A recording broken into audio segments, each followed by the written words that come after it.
नमस्कार दोस्तों, कैसे हैं आप सब लोग? आप लोग का स्वागत है आईएएस पीसीएस मेंटोर के इस यूट्यूब चैनल में। दोस्तों, हम आशा करते हैं कि आप सभी लोग स्वस्थ होंगे, मस्त होंगे और पूरी ऊर्जा और लगन के साथ अपनी परीक्षाओं में लगे हुए होंगे। दोस्तों, आज की जो हमारी क्लास होने वाली है, इसमें हम डिस्कस करने वाले हैं आपका जो एंशिएंट इंडिया को हम डिस्कस कर रहे हैं, जो भी आपके एग्जाम्स आने वाले हैं लाइक बीपीएससी, यूपीपीसीएस, आरओ। हम यहाँ पे एक हिस्ट्री का जो क्रैश कोर्स चालू कर रहे हैं, इसी में हम एंशिएंट इंडिया को देख रहे हैं, ठीक है? एंशिएंट इंडिया में हमने 2 टॉपिक कंप्लीट कर लिया है। आप लोगों ने देखा होगा वीडियोस, अगर नहीं देखा है तो प्लीज आप चैनल पे विजिट करिए, प्लेलिस्ट में जाइए और क्लासेस को देखिए। हमने वहां पे स्टोन एज स्टोन एज को कंप्लीट किया है, साथ में हमने इंडस वैली सिविलाइजेशन को कंप्लीट किया है। इन दोनों ही चैप्टर की हमने पूरी अच्छे से थ्योरी देखी है, जो कि प्रीवियस ईयर क्वेश्चंस में आती है और उन्हीं पे बेस्ड हमने प्रश्नों की प्रैक्टिस भी किया है, प्रीवियस ईयर प्रश्नों का। तो आप प्लीज चैनल पे जाइए और इसको देखिए। और आज की जो हमारी टॉपिक है, उसमें हम डिस्कस करेंगे वैदिक काल को, ठीक है? हम वैदिक सभ्यता को आज की क्लास में डिस्कस करने वाले हैं। तो वैदिक सभ्यता का जो क्लास की जो तथ्य है, उसको देखने से पहले हम एक बेसिक अंडरस्टैंडिंग जो है हम ले लेते हैं वैदिक सभ्यता के बारे में, ठीक है? तो चलिए यहाँ पे हम लोग देखते हैं। देखिए, जो वैदिक सभ्यता है, जिसको वैदिक काल कहा जाता है, सबसे पहली चीज तो बात आती है कि जो वैदिक काल है, इसका टाइम पीरियड कब है, ठीक है? तो वैदिक काल है दोस्तों, ये 1500 बीसी से लेकर के, ध्यान रखिएगा, 1500 बीसी से लेकर के 600 बीसी तक का ये पूरा टाइम पीरियड है, ठीक है? 600 बीसी तक का। इसको हम 2 भागों में बांट करके देखते हैं। एक को हम लोग दोस्तों बोलते हैं अर्ली वैदिक, या उसी को ऋग वैदिक कहा जाता है, ठीक है? अर्ली वैदिक या उसी को ऋग वैदिक काल कहा जाता है। और दूसरे को दोस्तों कहा जाता है लेटर वैदिक या उत्तर वैदिक काल, ठीक है? उत्तर वैदिक काल। अब इसके टाइमलाइन की हम लोग बात कर लें, तो ध्यान रखिएगा, ये जो ऋग वैदिक काल है, इसका जो टाइम है दोस्तों, ये 1500 बीसी से लेकर के 1000 बीसी का ये टाइम पीरियड है, ठीक है? और उत्तर वैदिक का जो टाइम पीरियड है दोस्तों, वो 1000 बीसी से लेकर के, ध्यान रखिएगा, 600 बीसी तक का टाइम पीरियड है, ठीक है? यहाँ पे देखिए, जो ऋग वैदिक है, ऋग वैदिक नाम से ही पता चल रहा है कि इस काल की हमें जो भी जानकारी प्राप्त होती है, वो किससे प्राप्त होती है? वो ऋग्वेद पे आधारित जो भी हमें ज्ञान प्राप्त होता है, इसी से प्राप्त होता है, ठीक है? तो इसके हमें बहुत सारे नाम देखने को मिलते हैं, जैसे वैदिक काल, मतलब वेदों से हमें जानकारी मिल रही है। वेद चाहे वो ऋग्वैदिक काल में ऋग्वेद से मिलती है, बाद के उत्तर वैदिक काल में हम यहाँ पे देखेंगे तो जो 3 वेद होते हैं, उनसे हमें जानकारी प्राप्त होती है, जैसे जो यजुर्वेद हो गया, सामवेद हो गया, अथर्ववेद हो गया, वो सभी उत्तर वैदिक काल में होते हैं, ठीक है? तो यहाँ पे जो ऋग वैदिक काल है, इसके संबंध में हम चीजें देख लेते हैं। और ये ऋग वैदिक काल को ही दोस्तों ध्यान रखिएगा, इसको आर्य संस्कृति भी कहा जाता है, ठीक है? इसको क्या कहते हैं दोस्तों? तो ध्यान रखिएगा, इसको आर्य संस्कृति भी कहा जाता है, क्योंकि जो आर्यों के बारे में हमें जानकारी प्राप्त हुई थी, ठीक है? जो हमें आर्यों के बारे में जानकारी प्राप्त होती है, वो कहाँ से होती है? ध्यान रखिएगा, आर्यों के बारे में जो हमें जानकारी प्राप्त होती है दोस्तों, वो हमें प्राप्त होती है जो भी ग्रंथ हैं, ठीक है? जो भी धार्मिक ग्रंथ है, जैसे वेद हो गया, ठीक है? जो धार्मिक ग्रंथ, जैसे हमारा वेद हो गया। ईरान का जो ग्रंथ है दोस्तों, जो ईरान का ग्रंथ है, जिसका नाम है अवेस्ता, ठीक है? अवेस्ता हो गया। इसके अलावा दोस्तों देखते हैं यूनानी जो ग्रंथ है, और इसके अलावा जो होमर रचित रचनाएं हैं, ठीक है? जो होमर की रचनाएं हैं, होमर की रचनाएं क्या नाम है दोस्तों? होमर की रचनाएं जैसे इलियड हो गया, ठीक है? इलियड हो गया और ओडिसी हो गया। ये सभी ग्रंथों से हमें क्या होता है दोस्तों, कि ऋग्वैदिक, अरे सॉरी, आर्यों के बारे में हमें जानकारी प्राप्त होती है, ठीक है? अब यहाँ पे ये जो आर्य शब्द है, ये आर्य शब्द है, इसको हम थोड़ा सा जल्दी से देख लेते हैं। और ये जो चीजें मैं आपको बता रही हूँ, ये पूरा एनसीईआरटी का सार है। आप इसको देखेंगे कि वहां से पूरी आपको बेसिक से चीजों को मैंने यहाँ पे उठाया है, ठीक है? तो ये जो आर्य है दोस्तों, ये बेसिकली जो आर्य है, ध्यान रखिएगा, इनका 2 अर्थ निकल करके आता है। अगर हम इनका भाषा का देखें, अगर इनका हम भाषा सूचक अर्थ देखें दोस्तों, इनके भाषा सूचक का अगर हम अर्थ देखें, इनके अर्थ की बात हम कर रहे हैं, यहाँ पे आप कंफ्यूज मत होइएगा। तो अगर हम इनके अर्थ की बात देखें भाषा सूचक, तो इसका मतलब होता है दोस्तों श्रेष्ठ या कुलीन, ठीक है? क्या होता है? श्रेष्ठ या कुलीन, ठीक है? और अगर इनका हम क्लासिकी क्लासिकी संदर्भ में इनका अर्थ देखें दोस्तों, क्लासिकी, अगर हम इनकी दोस्तों क्लासिकी संस्कृति में इसका अर्थ देखें, तो इसका अर्थ क्या होता है दोस्तों? एक उत्तम व्यक्ति, ठीक है? ध्यान से देखिएगा, एक उत्तम व्यक्ति, क्योंकि आपके एग्जाम में कई बार क्वेश्चन आता है कि आर्य शब्द का क्या अर्थ होता है, ठीक है? ये ध्यान रखिएगा, यहाँ पे देखिए आपको दोनों जो देखने को मिल रहा है, ठीक है? उसके बाद से हमने क्या देखा कि हमें आर्यों के बारे में जानकारी प्राप्त होती है, ठीक है? अब ये जो ग्रंथ है, जो भी ये ग्रंथ है, जैसे ये वेद हो गया, ईरान का जो अवेस्ता ग्रंथ हो गया, होमर रचित जो रचनाएं हो गई, ये सभी में जो भी शब्द हैं, तो हमारे वेदों में जो शब्द हैं, ये पूरी उनमें सजाती शब्दों का हमें समावेश देखने को मिलता है। मतलब कि जो इनकी रचना हुई है, वेदों की जो रचना हुई है, इसकी रचना का श्रेय किसको दिया जाता है? तो आर्यों को दिया जाता है, ठीक है? अब आर्यों की कुछ विशेषताएं हैं, इन सभी ग्रंथों के आधार पर दोस्तों आर्यों की कुछ विशेषताएं हैं। हम जल्दी से पहले उनकी विशेषताओं को देख लेते हैं, ठीक है? हम उनकी विशेषताओं को देख लेते हैं। तो यहाँ पे दोस्तों हम आर्यों की विशेषताओं को देखते हैं, क्योंकि कभी आपके जो क्वेश्चन होते हैं वो अगर आपके दोस्तों कोई भी क्वेश्चन जो है वो कंसेप्चुअल आ जाए, क्योंकि अभी आप एग्जाम्स की प्रकृति देख रहे हैं, एग्जाम से क्वेश्चंस का नेचर देख रहे हैं, फैक्ट के साथ साथ वो कंसेप्ट को डाल करके पूछ रहे हैं, तो आपको ये समझना जरूरी होगा कि आर्यों की विशेषताएं क्या है, किस आधार पर हम ये कहते हैं कि जो आर्य हैं वो ठंडे प्रदेशों से आए हैं, जो भी चीजें हैं इस बेस पे ध्यान रखिएगा दोस्तों कि यहाँ पे हम लोग देख लेते हैं जो भी जो धार्मिक ग्रंथ है उन्हीं के आधार पे इनकी जो है रचनाएं हैं, ठीक है। और उसमें सबसे पहली चीज तो हमें पता चलता है कि दोस्तों ये जो आर्य थे ये कैसे थे, तो ये ग्रामीण थे। क्या थे दोस्तों? ये ग्रामीण थे। हमने देखा जो इंडस वैली सिविलाइजेशन थी, उस सभ्यता जो थी दोस्तों वो नगरीय सभ्यता थी, लेकिन जो ग्रामीण सभ्यता है वो किसकी है? आर्यों की। आर्यों की ग्रामीण सभ्यता है, ठीक है। अगर इनकी ग्रामीण सभ्यता है दोस्तों, तो इनकी जो जीविका का आधार है, ध्यान से देखिएगा, इनकी जो जीविका का आधार है दोस्तों, इनकी जीविका का आधार है वो कृषि है। क्या है दोस्तों? ये कृषि कर रहे हैं, साथ में ये पशुपालन कर रहे हैं, ठीक है। उसमें भी पशुपालन विशेषता इनका प्रमुख काम है, ठीक है, ध्यान रखिएगा, पशुपालन कर रहे हैं। दूसरी चीज हमें इनकी क्या विशेषताएं मिलती है कि जो आर्य हैं वो शीतोष्ण, जो क्या कहते हैं, जो शीतोष्ण जलवायु है वहां से आए हैं, ध्यान रखिएगा। ये शीतोष्ण जलवायु से ये लोग आए हुए लोग हैं, ठीक है। शीतोष्ण जलवायु से, शीतोष्ण जलवायु से ये लोग आए हैं, ठीक है, शीतोष्ण जलवायु से आए हैं। दूसरी चीज दोस्तों, इनको घोड़े के बारे में जानकारी है, ठीक है, ध्यान रखिएगा। अभी हमने जब सिंधु घाटी सभ्यता पढ़ा था वहां पे हमें घोड़े का ऐसा ज्यादा साक्ष्य नहीं मिला है कि बहुत बड़े पैमाने पर उनका प्रयोग होता था, लेकिन हमें कुछ साक्ष्य मिला, जैसे हमने देखा कि हमें कहीं से घोड़े की मूर्तियां मिली, कहीं से हमें घोड़े के अस्थि पंजर मिले हैं। लेकिन यहाँ पे जो घोड़ा है दोस्तों, इनके घोड़े के बारे में इनको ये भली भांति जानते थे, मतलब ये घोड़े को पालते थे, ठीक है। मतलब कि दोस्तों घोड़ा इनका प्रिय पशु था, ध्यान रखिएगा। और घोड़ा जो इनका प्रिय पशु रहा होगा, ये घोड़े का प्रयोग सवारी करने के लिए भी करते रहे होंगे। और उसके बाद से दोस्तों ये रथ में प्रयोग करते थे, ठीक है। घोड़े का प्रयोग कहाँ करते थे? रथ के साथ घोड़े का प्रयोग करते थे। इसके साथ ही ध्यान रखिएगा दोस्तों, अगर इनकी बात किया जाए तो ये आरे वाली पहिया का प्रयोग करते थे, ठीक है। कौन सी पहिए का? आरे वाली पहिया का। आरे वाली पहिया क्या होता है? तो ये आप सभी लोग जानते होंगे, जैसे कोई एक पहिया होता है, उसमें जैसे है आरा लगा होता है, ठीक है, ऐसे बीच में तिल्लियां लगी होती हैं, तो ये आरे वाली पहिया होती है। इसका ये लोग प्रयोग करते थे दोस्तों। इसके अलावा अगर हम देखें कि ये अपना शिकार वगैरह करते थे, तो ये तीर धनुष रखते थे, ठीक है। ये तीर धनुष वगैरह ये अपने साथ लेकर के चलते थे, ठीक है। इससे ये शिकार वगैरह करते थे। और अगर हम देखें दोस्तों, ये अग्नि पूजा करते थे, ठीक है। अग्नि पूजा का प्रमाण मिलता है, अग्नि पूजा करते थे। इसके साथ ही अगर हम इनके शव संस्कार की बातें करें, तो अगर इनके शव शव संस्कार की बात करें दोस्तों, तो ये उसको गाड़ते और उसको दोस्तों गाड़ते भी थे, दफनाते थे और उसको जलाते भी थे, ठीक है। तो ये ध्यान रखिएगा, ये कुछ विशेषताएं हैं जो इस आधारों पे तय होती है। और इनकी भाषा क्या थी? अगर इनके हम भाषा की बात करें दोस्तों, अगर इनकी भाषा की बात करें, इनकी जो भाषा थी दोस्तों वो हिंद यूरोपीय भाषा थी, ठीक है, ध्यान रखिएगा। हिंद यूरोपीय भाषा जो ये आर्य थे ये बोलते थे। तो ये सभी जो विशेषताएं हैं दोस्तों ये हमें देखने को मिलती है, ठीक है। और ये सभी जो जानकारी हमें प्राप्त हो रही है कहाँ से मिल रही है? तो हमें ऋग्वेद से मिल रही है, ठीक है। किससे मिल रही है दोस्तों? तो हमें ऋग्वेद से मिल रही है। तो चलिए हम इसको देख लेते हैं, ऋग्वेद। और ऋग्वेद में जैसे जैसे चीजें आती जाएंगी वैसे हम उसको आगे आगे चर्चा करते जाएंगे। ये इनकी आर्यों की वेद विशेषताएं थी जिनको आपको पता होना चाहिए कि आर्य जो थे वो कैसे थे, ठंडे प्रदेशों से यहाँ से आए थे। और इसके बाद में हम देखेंगे कि जो आर्य थे दोस्तों, ये जो आर्यों का आगमन हुआ है, इनके आर्यों के आगमन के बारे में, जो आर्यों का आगमन हुआ है, इस आगमन में दोस्तों बहुत सारे हमें इतिहासकारों में मतभेद देखने को मिलता है, ठीक है। जो इतिहासकार है दोस्तों, इतिहासकारों में मतभेद देखने को मिलता है, ठीक है। इतिहासकारों में क्या है? मतभेद देखने को मिलता है।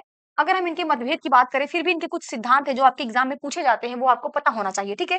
जैसे सबसे पहली चीज कि कुछ लोग मानते हैं कि जो आर्य थे वो सप्त सैंधव प्रदेश से आए थे। कहाँ से आए थे? सप्त सैंधव प्रदेश से आर्य आए थे। और ये जानकारी दोस्तों कौन देता है? तो ध्यान रखिएगा, डॉक्टर अवनीश चंद्र दास। डॉक्टर अवनीश चंद्र दास, डॉक्टर अवनीश चंद्र दास ये कहते हैं कि जो आर्य थे वो सप्त सैंधव प्रदेश से आए थे, ठीक है। दूसरा है दोस्तों, यहाँ पे ध्यान रखिएगा कि जो आर्य थे वो दक्षिणी रूस से आए थे। कुछ लोग मांगते हैं कि जो आर्य थे दोस्तों वो दक्षिणी रूस से आए थे। और इस थ्योरी का समर्थन कौन करता है? तो गार्डन चाइल्ड करते हैं दोस्तों। कौन करता है? गार्डन चाइल्ड जो है दोस्तों इस सिद्धांत का समर्थन करते हैं, ठीक है। थर्ड है दोस्तों, जो यहाँ पे कहा जाता है कि जो आर्य थे दोस्तों वो मध्य एशिया से आए थे। कहाँ से आए थे? मध्य एशिया से आए थे। और ये मत दोस्तों सर्वमान्य मत है, इसको इसी को ही सर्वमान्य सभी जगह से मान्यता मिली है। और ये मैक्स मूलर का सिद्धांत है, ठीक है। मैक्स मूलर क्या कहते हैं कि जो आर्य थे दोस्तों वो मध्य एशिया से भारत में आए थे। यहाँ पे दो भारतीयों ने भी अपना सिद्धांत दिया है जो आपके लिए बहुत ही इंपॉर्टेंट है, क्योंकि आपके एग्जाम में पूछा जाता है। तो आपको पता होना चाहिए कि आर्य जो है वो उत्तरी ध्रुव से आए थे। कहाँ से आए थे दोस्तों? उत्तरी ध्रुव से आया था। और ये सिद्धांत कौन देता है दोस्तों? तो पंडित बाल गंगाधर तिलक देते हैं। ठीक है दोस्तों, बाल गंगाधर तिलक जो है ये सिद्धांत देते हैं कि जो आर्य थे वो कहाँ से आए थे? वो उत्तरी ध्रुव से आए थे। ठीक है। पांचवा जो है दोस्तों, आपको पता होना चाहिए कि आर्य जो थे वो तिब्बत से आए थे, और ये बात भी एक भारतीय बोलते हैं। उनका नाम है दोस्तों स्वामी दयानंद सरस्वती। ठीक है, क्या नाम है दोस्तों? स्वामी दयानंद सरस्वती। ठीक है, ध्यान से रखिएगा, याद रखिएगा इसको, क्योंकि इससे संबंधित आपके एग्जाम में क्वेश्चन आते हैं। ठीक है, तो यहाँ पे हम लोग देख लेते हैं। आपको आर्य मध्य एशिया से आए थे, पता होना चाहिए, ये सर्वमान्य मत है, ये मैक्स मुलर का सिद्धांत है। उत्तरी ध्रुव से आए थे, ये बात पंडित बाल गंगाधर तिलक करते हैं। और आर्य जो है वो तिब्बत से आए थे, ये बात कौन करता है? स्वामी दयानंद सरस्वती करते हैं। तो इसकी जानकारी आपको होनी चाहिए। ठीक है, अब हम लोग देख लेते हैं कि जो आर्य थे इनके बारे में हमें जो भी जानकारी प्राप्त होती है दोस्तों वो वेद से प्राप्त होती है। ठीक है, इसीलिए इस काल को क्या कहा जाता है? वैदिक काल कहा जाता है, क्योंकि इस काल में जो भी साक्ष्य मिल रहे हैं वो वेदों से ही मिल रहे हैं।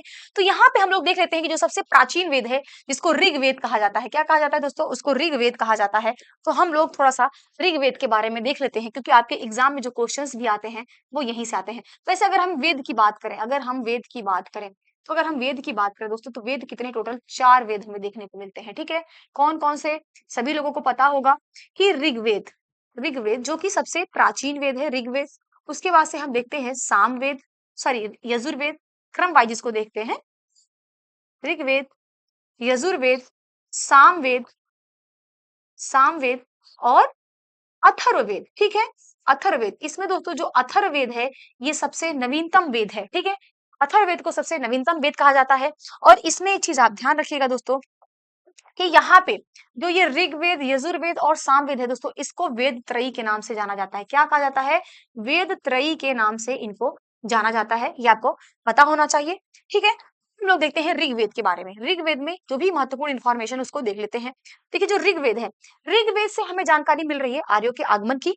और ऋग्वेद में टोटल कितने मंडल हैं? तो सबसे पहली चीज तो यही कि इसमें 10 मंडल हैं, 1028 सूक्त हैं। कितने सूक्त हैं दोस्तों? 1028 सूक्त हैं, ये आपको पता होना चाहिए। ठीक है, और इसके अलावा हमें ऋग्वेद में क्या जानकारी मिलती है, पहले हम इनको देख लेते हैं। तो हमें दोस्तों ऋग्वेद में सबसे पहली चीज क्या है, ध्यान रखिएगा कि यहाँ पे कहीं भी लोहे की बात नहीं किया गया है। ठीक है, कहीं भी हमको लोहे का साक्ष्य नहीं मिलता है ऋग्वेद में, ध्यान रखिएगा, कहीं भी लोहे का साक्ष्य नहीं है।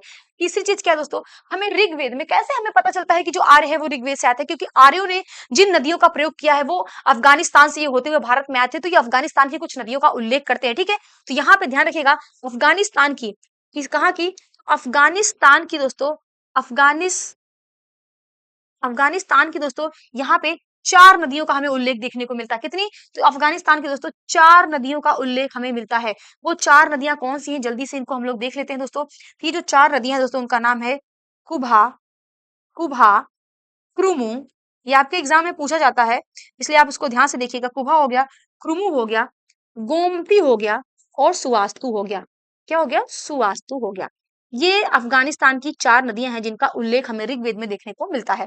इसके अलावा हम देखें तो हमें ऋग्वेद में, ध्यान से देखिएगा, इसके अलावा भी दोस्तों हमको जो है ऋग्वेद में क्या देखने को मिलता है? इसके अलावा भी हमको ऋग्वेद में दोस्तों सप्त सैंधव प्रदेश, अभी हमने कहा ना कुछ लोग मानते हैं कि जो आर्य थे वो सप्त सैंधव प्रदेश से आए थे। तो सप्त, एक सेकेंड, सप्त सैंधव प्रदेश, तो यहाँ पे दोस्तों सप्त सैंधव प्रदेश का उल्लेख हमें देखने को मिलता है। सप्त सैंधव मतलब 7 नदियों वाला देश। ठीक है, 7 नदियों वाला देश। वो 7 नदियां कौन कौन सी हैं, जल्दी से इनको देख लेते हैं। तो जैसे सरस्वती हो गई, ठीक है दोस्तों, क्या हो गई? सरस्वती हो गई। इसके अलावा कौन सी नदी हो गई दोस्तों? ध्यान रखिएगा, सरस्वती हो गई, विपाशा हो गया। ठीक है, सरस्वती हो गई, विपाशा नदी हो गई। ठीक है, इसके अलावा हम लोग देख लेते हैं दोस्तों, परुश्री हो गई, परुश्री हो गई। अभी हम इनके जो भी वर्तमान नाम है उसको भी देख लेंगे। सिंधु हो गई, ठीक है, सिंधु हो गई। और दोस्तों ध्यान से देख लेते हैं, सिंधु, शतुद्री हो गई, शतुद्री हो गई दोस्तों। और जो इसमें और एक नदी है, 1 2 3 4 5 हो गई। और जिसमें नदी है दोस्तों उसका नाम है, सिंधु को हमने देखा। और यहाँ पे दोस्तों अस्किनी, कौन सी नदी है? अस्किनी। ठीक है, तो ये आपकी नदियां हैं। ठीक है, कौन सी नदी छूट गई है? सरस्वती देखा, विपाशा देखा, परुष्टी देखा, सिंधु देखा। ठीक है, वितिस्ता, एक नदी कौन सी छूट गई है? तो वितिस्ता, वितिस्ता।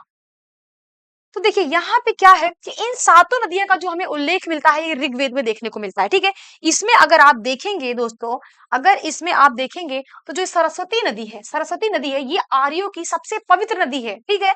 ये सबसे पवित्र नदी है, ध्यान रखिएगा, ये सबसे दोस्तों पवित्र नदी है, ठीक है। और ये नदी इतनी पवित्र है कि इसके लिए माते तमा, ध्यान रखिएगा, माते तमा हो गया, ठीक है, मादेतमा हो गया, नदीतमा हो गया, ठीक है, मादेतमा हो गया, नदीतमा हो गया, इन सारे शब्दों का प्रयोग किया गया है किसके लिए? सरस्वती नदी के लिए। और जो सिंधु नदी है दोस्तों, इसका सर्वाधिक उल्लेख हमें देखने को मिलता है ऋग्वेद में, ठीक है। सर्वाधिक उल्लेख जो देखने को मिलता है दोस्तों, वो कौन सी नदी का देखने को मिलता है? सिंधु नदी का देखने को मिलता है। इसके अलावा भी हमें ऋग्वेद में कुछ नदियों का उल्लेख देखने को मिलता है, जैसे गंगा। गंगा का दोस्तों हमें एक बार उल्लेख देखने को मिलता है, और यमुना का हमें उल्लेख जो है वो 3 बार देखने को मिलता है, ये भी आपको पता होना चाहिए, ठीक है। गंगा का उल्लेख एक बार देखने को मिलता है, यमुना का उल्लेख हमें जो है वो 3 बार देखने को मिलता है, ठीक है। और इसके अलावा इनके कुछ नदियों के नाम है, उसको हम लोग देख लेते हैं कि वर्तमान में इन नदियों के क्या नाम है, ठीक है। तो चलिए इसको हम लोग देख लेते हैं। जैसे आपका विपाशा है दोस्तों, तो विपाशा को वर्तमान में किस नाम से जाना जाता है? तो ध्यान रखिएगा, विपाशा को ब्यास नदी के नाम से जाना जाता है। कौन सी नदी है दोस्तों? तो ये ब्यास नदी है। इनके नाम आपको मैचिंग करने के लिए या कभी भी एग्जाम में पूछ लिए जाते हैं। परुशड़ी, परुशड़ी को रावी नदी के नाम से जाना जाता है, जैसे अभी हम आगे करेंगे। इसी परुशड़ी नदी के तट पे जो है दसराक युद्ध का वर्णन होता है। अभी हम सारी चीजों को डिटेल करेंगे, अभी आप बस देखते जाइए।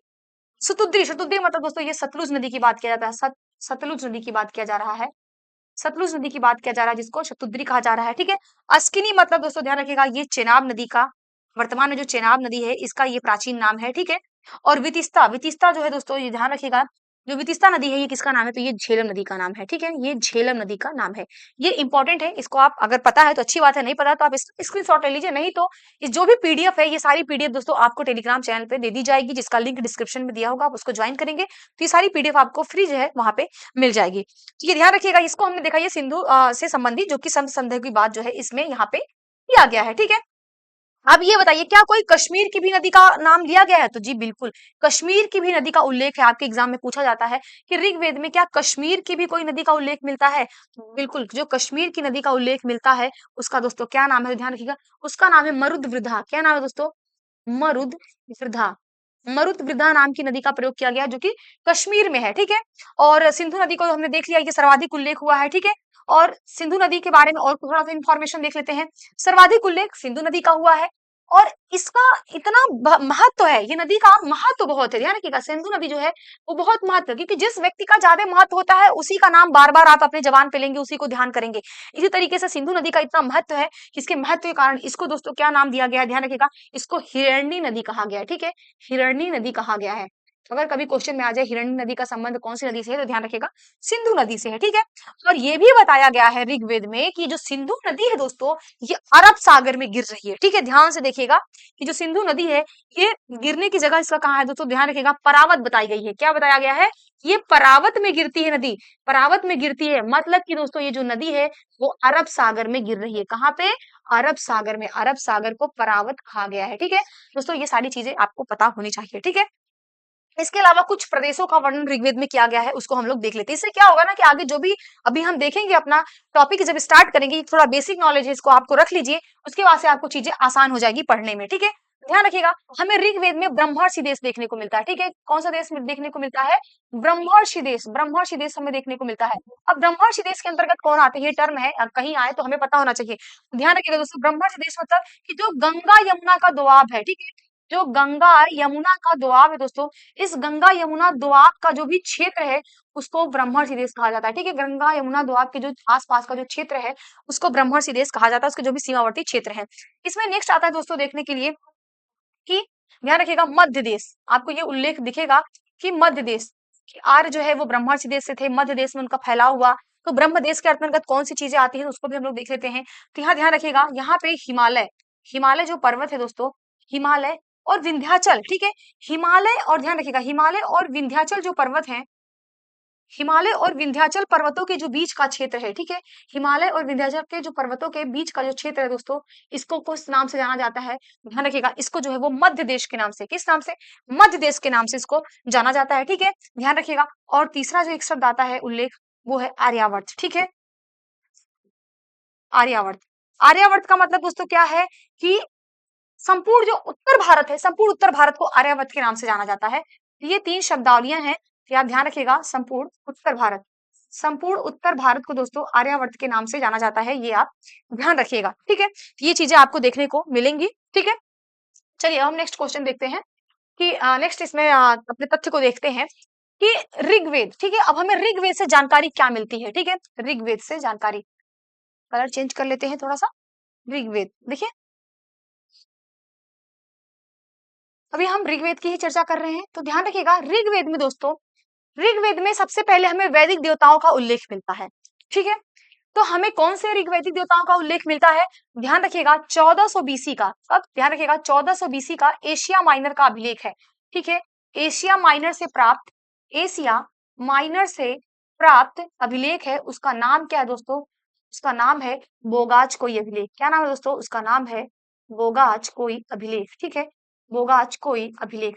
इस अभिलेख से दोस्तों ध्यान रखिएगा, ये बोगाज कोई जो अभिलेख है दोस्तों, यहाँ से हमको वैदिक देवता की जानकारी मिलती है। ठीक है, यहाँ से हमको वैदिक देवता की जानकारी मिलती है। कौन कौन से वैदिक देवता की जानकारी मिलती है? तो टोटल हमको 4 देवताओं की जानकारी मिलती है। ठीक है, कौन कौन से हैं? ध्यान रखिएगा, इंद्र की मिलती है। किसकी मिलती है? इंद्र की मिलती है। और किसकी मिलती है दोस्तों? वरुण की मिलती है। इंद्र की मिलती है, वरुण की मिलती है, मित्र की मिलती है और नासत्य की मिलती है। ठीक है, किसकी? नासत्य की मिलती है। दोस्तों यहाँ पे ध्यान रखिएगा, जो इंद्र है, अभी जैसे हम देखेंगे कि इंद्र जो थे दोस्तों, ये सर्वाधिक प्रिय देवता थे। किसके? ये आर्यों के सर्वाधिक प्रिय देवता थे इंद्र। इनके अकेले के लिए दोस्तों ध्यान रखिएगा, इनके अकेले के लिए यहाँ पे हमको जो है वो 250 सूक्तों की रचना देखने को मिलती है। ठीक है, अकेले हम देखेंगे कि जो 250 सूक्त की रचना किया गया है वो इंद्र के लिए किया गया है। इसी से आप समझ सकते हैं कि इनके कितने महत्वपूर्ण देवता है इंद्र।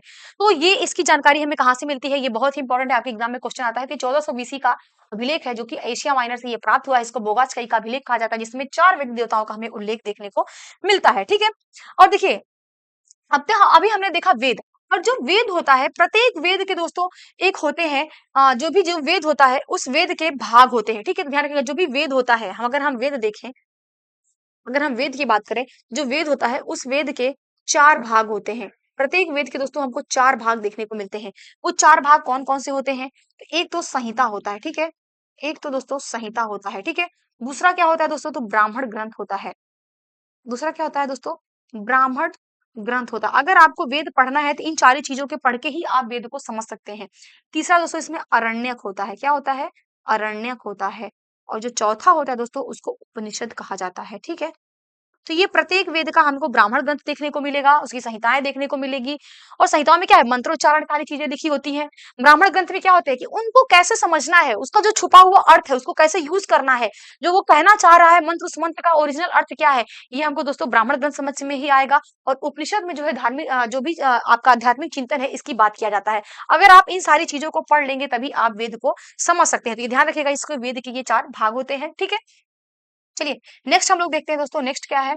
इसमें हम लोग नेक्स्ट चीजों को देख लेते हैं कि अब ऋग्वेद के बारे में हम थोड़ा सा बात कर लेते हैं। वैसे हमने तो अभी किया ही है, लेकिन एक बार फिर से बात कर लेते हैं। देखिए यहाँ पे जो ऋग्वेद है, ठीक है, ऋग्वेद है, सबसे प्राचीन वेद है, जिसमें हमने देखा कितने मंडल है? 10 मंडल यहाँ पे देखने के लिए है। अब हम थोड़ी सी डिटेल देख रहे हैं। ठीक है, 10 मंडल है, 1028 इसमें सूक्त है। ठीक है, इन सूक्तों की रचना किया गया है। और ये जो सूक्त है दोस्तों, और अगर कभी पूछे इसमें कितनी ऋचाएं हैं, तो ध्यान रखिएगा दोस्तों, इसमें जो है वो 10,552 ऋचाएं हैं। ठीक है, ऋग्वेद में। ठीक है, अब ये जो ऋचाएं हैं, इन ऋचाओं को जो पढ़ने वाला है, जो गाने वाला है, उसको क्या कहा जाता है? अर्थात इनके पुरोहित को क्या कहा जाता है? तो ध्यान रखिएगा, ऋग्वेद के जो पुरोहित होते हैं दोस्तों, उनको क्या कहा जाता है? तो उनको होता कहा जाता है। ठीक है, क्या कहा जाता है? उनको होता कहा जाता है। ऋग्वेद में टोटल हमने देखा 10 मंडल है।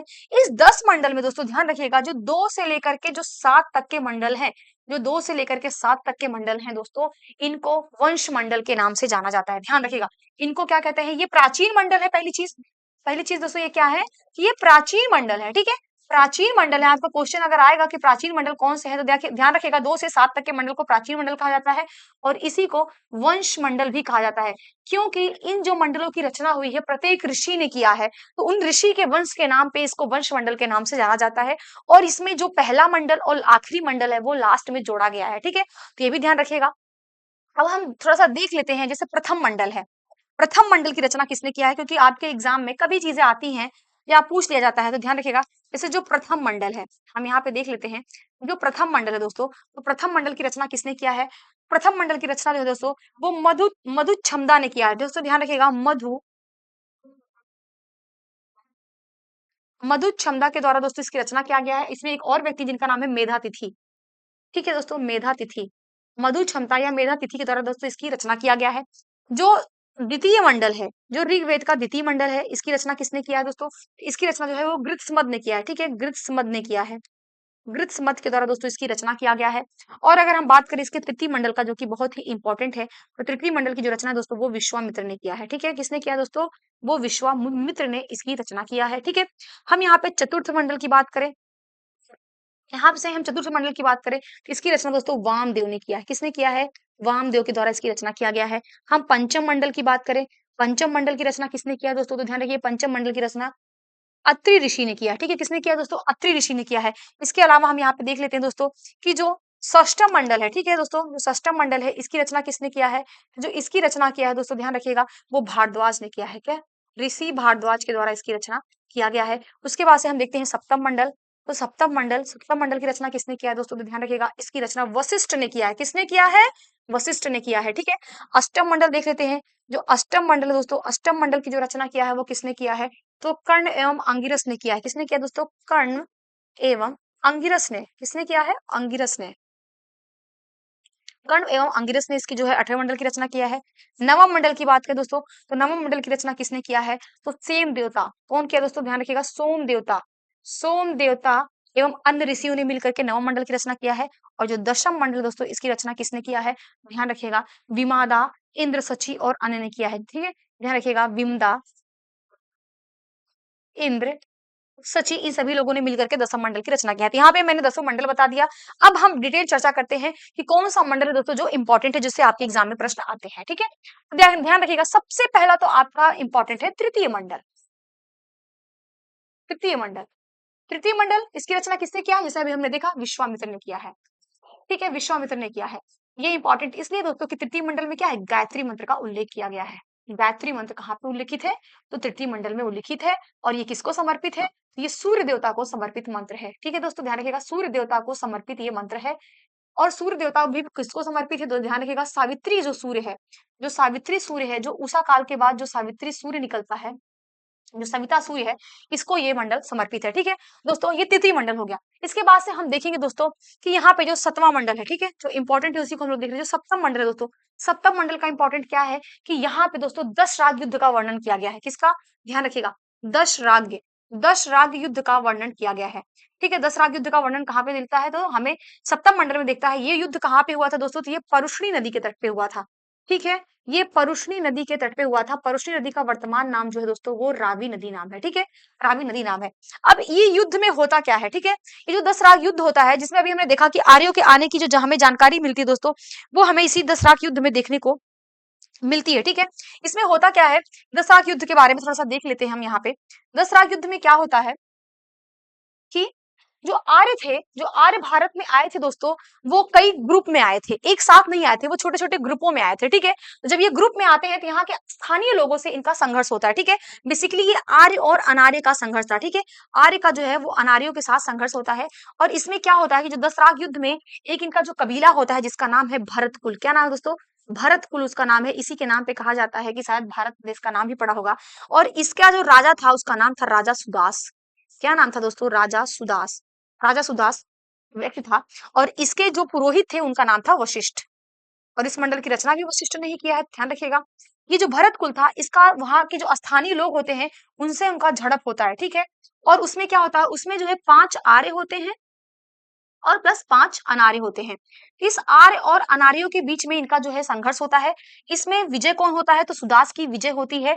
और ये जो है 10 राग युद्ध यही होता है, इसमें इनकी वर्णन होती है। बाद में जो हारे हुए आर्य लोग होते हैं, इन हारियों में जो सबसे महत्वपूर्ण जो वंश होता है, इसमें 5 लोगों का वंश होता है। इसमें जो सबसे महत्वपूर्ण होता है वो पुरु होते हैं। इन सारी चीजों को हम आगे और डिटेल जैसे जैसे प्रश्न आएगा उसको हम वहां पे करते जाएंगे। चलिए, यहाँ पे हमने तृतीय मंडल देख लिया और सप्तम मंडल देख लिया। नेक्स्ट यहाँ पे इंपॉर्टेंट क्या है दोस्तों? तो ध्यान रखिएगा, नौवां मंडल, ठीक है। नौवां मंडल, नौवां मंडल क्या है दोस्तों? तो ध्यान रखिएगा, नौवां मंडल इसकी रचना ही किसने किया है? सोम देवता ने इसकी रचना किया है और ये मंडल भी सोम देवता को समर्पित है, ठीक है? सोम देवता को ये मंडल भी समर्पित है, ठीक है? सोम देवता को ही। और कहा जाता है कि जो नवा मंडल है सोम देवता, सोम इनका एक पेय पदार्थ होता था, ठीक है? सोम इनका क्या होता था दोस्तों? एक पेय पदार्थ होता था, जो कि हिमालय के पर्वतों से ये प्राप्त होता था और इसका बहुत सारा जो पान करते थे वो जो है आर्य लोग करते थे और उसमें भी जो सर्वाधिक इनका इंद्र है, इंद्र इसको सर्वाधिक पान करते थे, मतलब भगवान लोग भी इसको पीते थे और इसी वजह से इंद्र का एक नाम हमको सोमापा भी देखने के लिए मिलता है, ठीक है? कि इनका नवम मंडल हो गया। तो और दसवां मंडल वेरी वेरी इंपॉर्टेंट है दोस्तों, इनका जो दशम मंडल है, ठीक है? जो इनका दशम मंडल है दोस्तों, ये बहुत ही इंपॉर्टेंट है। क्यों? क्योंकि दसम मंडल में ही हमको वर्ण व्यवस्था का उल्लेख मिलता है। किसका? वर्ण व्यवस्था। यहाँ पे दोस्तों जो वर्ण व्यवस्था की बात किया गया है, ये वर्ण व्यवस्था जन्म आधारित नहीं है। ध्यान रखिएगा, ये वर्ण व्यवस्था कैसी दोस्तों? कि जन्म पे आधारित नहीं है, बल्कि ये उनके कर्म पे आधारित है या उनके रंगों के आधार पे इसको जो है इसका वर्णन यहाँ पे किया गया है। और इसी वर्ण व्यवस्था के उल्लेख में जो चौथा शब्द हमें देखने को मिलता है, पहले तो जो ये वर्ण की बात किया गया था केवल 3 वर्ण की, जिसमें हम लोग ब्राह्मण को देखते हैं। ब्राह्मण, ये पहले से उल्लेख था, ब्राह्मण, क्षत्रिय और वैश्य। इनका हमें उल्लेख पहले ही देखने को मिलता है, परंतु यहाँ पे दशम मंडल के पुरुष सूक्त में, कहाँ पे ध्यान रखिएगा? पुरुष सूक्त में हमको सर्वप्रथम जो है शूद्र शब्द का उल्लेख देखने को मिलता है। ये जो चौथा वर्ड है शूद्र, इसका उल्लेख कहाँ पे देखने को मिलता है? ये दशम मंडल के पुरुष सूक्त में हमको इसका उल्लेख देखने को मिलता है। लेकिन अभी यहाँ पे ये जो शूद्र है दोस्तों, ध्यान रखिएगा, ये अछूत नहीं है, ठीक है? यहाँ पे अछूत का भी कोई मतलब ही नहीं है, ठीक है? तो ये आपका जो है इंपॉर्टेंट चीजें, इसको हमने यहाँ पे डिस्कस कर लिया। और जो हमारी अब कल की क्लास होगी, कल की जो हमारी क्लास होगी, कल हम की क्लास में हम सारे इसको जो अभी क्लास का जो पीपीटी है उसको हम यहाँ पे डिस्कस करेंगे। आज जो देखिए, आज जो भी चीजें थी उसको हमने ओवरऑल एक ओवरव्यू लिया है चीजों का। कल से हम इन सारी चीजों को डिटेल स्टार्ट करेंगे, सारी चीजों को हम लोग कंप्लीट करेंगे।